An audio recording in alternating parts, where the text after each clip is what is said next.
It is my honor to present the 2030 Nobel Prize in Bioengineering to Dr. Alden Vortasia for his tremendous achievements in cryogenics and cancer treatment.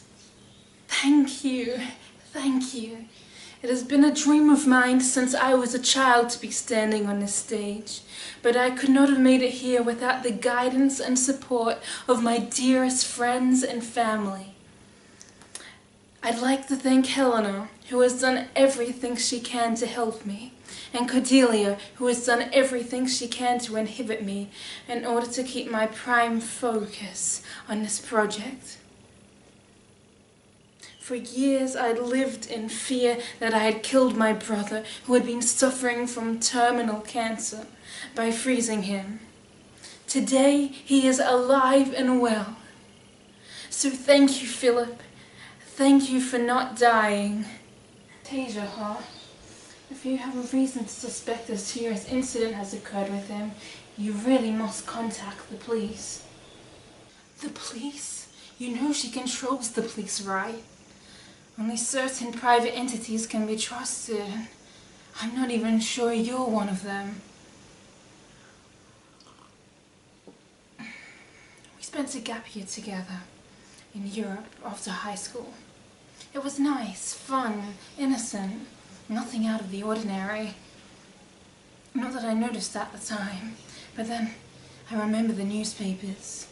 Murders on the front page every place we went. I had no reason to suspect him.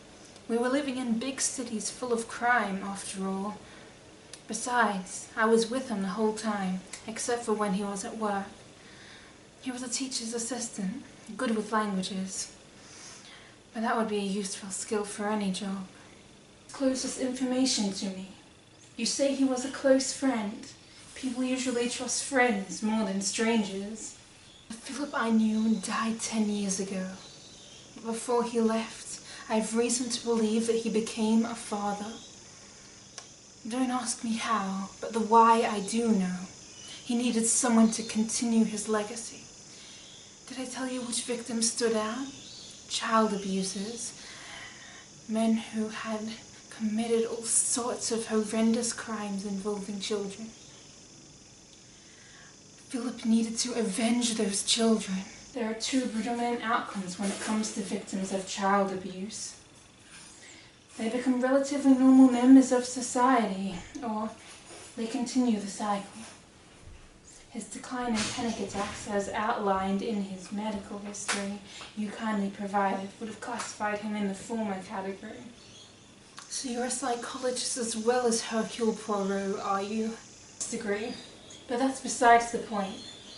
You loved him like a brother. Surely you consider all other circumstances before accusing him. You don't think he was a killer.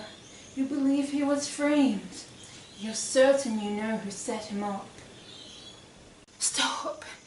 You can't say anything else or she'll hurt him.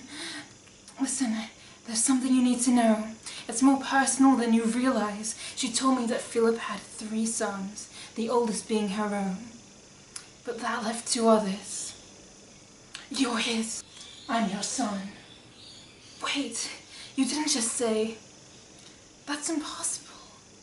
I would think I would remember giving birth. Stepdaddy Alden specializes in the removal of painful memories.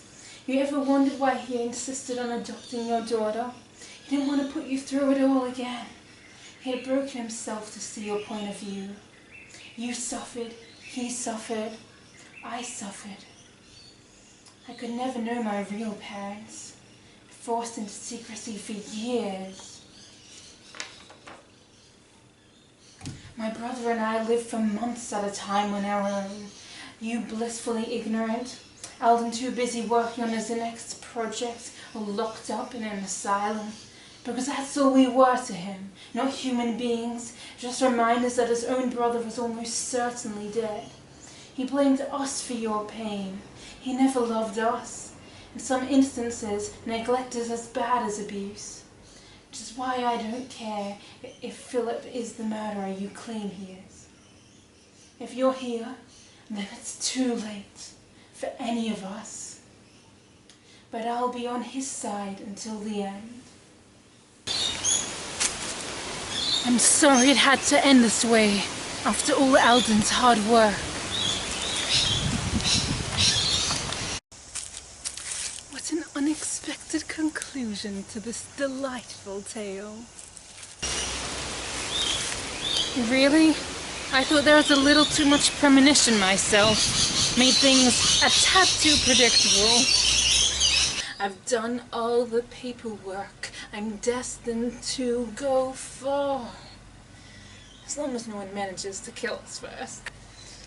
I blame the space-time continuum. I'm fairly sure there's a wormhole in my desk. This is who we are, the Apocalypse Prevention Agency.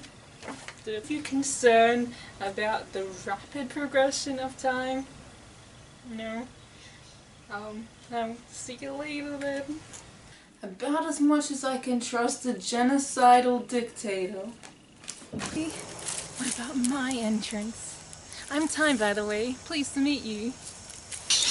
It was about time for an antagonist to be introduced. Take a look back, my dear. I do believe you're the supervillain, in this timeline at least.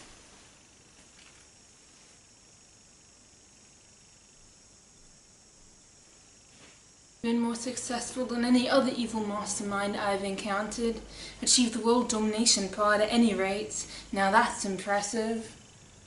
But I suppose I've been getting a bit ahead of myself. Tell you what, I'll leave your past self with some future memories. Now that should bring forth an even more brilliantly entertaining timeline. This one's gone beyond repair. I'm afraid it may have to be eliminated.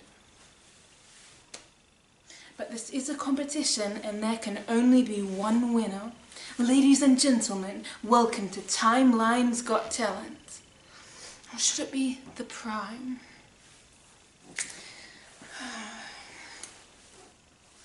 No, that's too misleading. It's a working title, okay?